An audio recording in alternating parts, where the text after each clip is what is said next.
Hello and welcome to Zip News. Greece has become the first developed economy in history to default on a loan with the International Monetary Fund. The country had begun last-minute overtures to international creditors for financial aid on Tuesday, but it wasn't enough. IMF Managing Director Christine Lagarde is set to report to the Global Lenders Board what many analysts feared, that Greece was in arrears. Its effect on Europe, including other struggling economies like Italy, Spain and Portugal, remains to be seen. But how did Greece get itself in such a mess?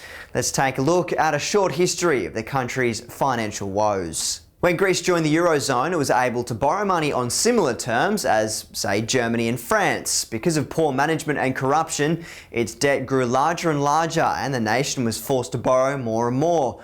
This isn't in itself unusual. Most countries borrow money to pay previous loans. But after the dot-com bubble burst in 2002, the incomes of many governments dipped, Greece included. This pushed interest rates higher still. Soon it was getting harder and harder for Greece to borrow money. Europe couldn't afford to have Greece default on those loans to the private sector, so the European Central Bank, the IMF and the European Central Commission stepped in. But as a condition of these emergency loans, Greece was ordered to take a number of austerity measures to try and get their shrinking budget back into shape. Taxes were increased, pensions were cut and spending was tightened. Unfortunately for Greece, Europe and the world economy as a whole, this had the opposite effect. GDP dropped by between 20 and 25% in just a few years, and eventually mass protests against the government led to victory for left-wing incumbent Alexis Tsipras, who ran on an anti-austerity platform. Of course, his hardline approach to negotiating wasn't well received by Germany and the European Union, and ultimately the country went into default on Tuesday.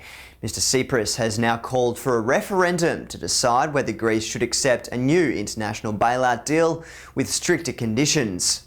So what now for Greece and the world? If it leaves the Eurozone, it'll be a long, tough road back to where they were just a few years ago.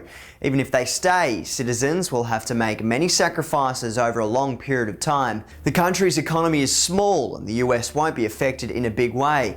But if the country does leave, it could set a precedent for other struggling economies like Italy and Spain.